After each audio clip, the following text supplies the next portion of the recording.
सरकारची महत्वाकांक्षी योजना लाडकी बहीण योजना। पण ही योजना आता इतर विभागांसाठी डोकेदुखी होऊ लागल्याचं स्पष्टपणे दिसतंय। कारण निधी जमवताना सरकारची आता चांगलीच दमछाक होतीये। सामाजिक न्याय विभागाचा 410.30 कोटींचा निधी पुन्हा वळवण्यात आलाय। आतापर्यंत सामाजिक न्याय आणि आदिवासी विभागांचा 1827 कोटी 70 लाख रुपयांचा निधी महिला आणि बालविकास विभागाकडे वळवलाय। त्यामुळे यावर्षी गेल्या 5 वर्षातली सर्वात मोठी तूट सामाजिक न्याय विभाग अनुभवतोय। ही तूट 7314 कोटींची आहे। लाडक्या बहिणींना दरमहा 1500 रुपये देण्यासाठी इतर विभागांच्या निधीला कात्री लावली जाते। मे महिन्याचा निधी पात्र महिलांना देण्यासाठी सामाजिक न्याय विभागाचा 410 कोटींचा निधी वळवल्याची माहिती आहे। तर आतापर्यंत लाडकी बहीण योजनेसाठी किती निधी वळवला गेलाय आपण पाहूया। सामाजिक न्याय विभागाचा 410 कोटी 30 लाखांचा निधी 2 वेळा वळवण्यात आलाय। सामाजिक न्यायचा आतापर्यंत 820 कोटी 60 लाखांचा निधी वळवण्यात आलाय। आदिवासी विभागाचा 335 कोटी 70 लाखांचा निधी 3 वेळा वळवलाय। आदिवासी विभागाचे आतापर्यंत 1007 कोटी रुपये वळवण्यात आले। दोन्ही विभागांचा मिळून 1827 कोटींचा निधी लाडकी बहीण योजनेसाठी वळवला गेला। राजू सोनावणे आपले प्रतिनिधी सध्या आपल्या सोबत आहेत। राजू, या आधी ज्यावेळी सामाजिक न्याय विभागाचा निधी वळवला गेला तेव्हा देखील शिरसाटांनी तीव्र शब्दात नाराजी व्यक्त केली होती। आता पुन्हा हा निधी वळवला जातोय। शिरसाटांची नाराजी आधीच आहे आणि पुन्हा एकदा हा निधी वळवल्यानं त्याचे काय राजकीय परिणाम होतील?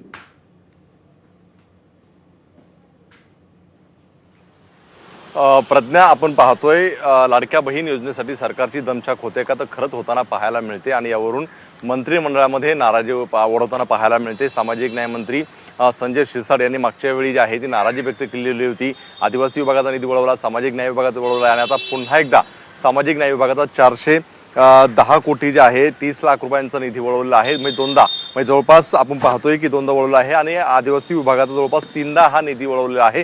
त्यामुळे एकूण जर पाहिलं आपण तर साधारणतः आपल्याला 1827 कोटी 70 लाख रुपयांचा निधी जो आहे तो महिला बालविकास विभागाला जो आहे तो वळवण्यात आलेला आहे। त्यामुळे ज्याप्रमाणे मंत्र्यांमध्ये नाराजी आहे तशीच अधिकाऱ्यांमध्ये, प्रशासनामध्ये सुद्धा नाराजी आहे। कारण दोन्ही विभागाच्या वेगवेगळ्या योजना आहेत, त्यांना पैसे नेमके आणायचे कुठून हा प्रश्न आहे।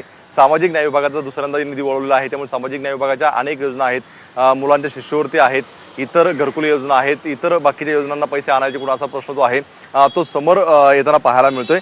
यामध्ये सगळ्यात महत्त्वाचं म्हणजे का वारंवार ह्या बातम्या समोर येत असताना कुठेतरी अर्थमंत्री असतील किंवा सरकारकडनं उत्तर दिलं गेलेलं होतं की सामाजिक न्याय विभागाला आम्ही अधिकचा निधी दिलेला आहे। मात्र अधिकचा निधी जर दिला असला तरी मागच्या वर्षीच्या तुलनेमध्ये या वर्षी जी आहे ती मोठी तूट आपल्याला पाहायला मिळते आणि हीच तूट जी आहे ती कुठेतरी सामाजिक न्याय विभागाला धोकादायक जे आहे ते आपल्याला वाटताना पाहायला मिळते। खरं तर आपण पाहिलं तर सामाजिक न्याय विभागाची जी काही लोकसंख्या आहे 11 कोटी 23 लाख लोकसंख्या आहे, त्यापैकी 1.33 कोटी ही सामाजिक न्याय विभागाची लोकसंख्या आहे, म्हणजे 11.84% अनुसूचित जातीची लोकसंख्या आहे आणि म्हणून त्या प्रमाणामध्ये त्यांना निधी मिळणं अपेक्षित आहे। मात्र मागील 5 वर्षाचं जर आपण आकडेवारी पाहिली तर त्यामध्ये आपल्याला मोठ्या प्रमाणावरती तूट जी आहे ती पाहायला मिळते। खरं तर 11.84% निधी ह्यावेळी मंजूर होणं अपेक्षित असताना अवघा 8 ते 8.5% निधी जो आहे तो मंजूर झालेला आहे। त्यामुळे 2.44% तूट आहे मूळ निधीमध्ये आपल्याला होताना पाहायला मिळते। त्यामुळे कुठेतरी एक प्रकारे 29,972 कोटी जरी आता अर्थसंकल्पामध्ये तरतूद केली असली तरी 5,000 कोटी हे लाडकी बहीण आणि इतर 2 योजनांसाठी जे आहे ते बाजूला केले तर अवघे आपल्याला पाहायला मिळत आहेत की 22,658 कोटी सामाजिक न्याय विभागाला मिळालेले आहे। त्यामुळे ही मोठी तूट आहे। त्यामुळे 7,314 कोटी रुपयांची तूट ह्या वर्षीची आपल्याला स्पष्टपणे पाहायला मिळते।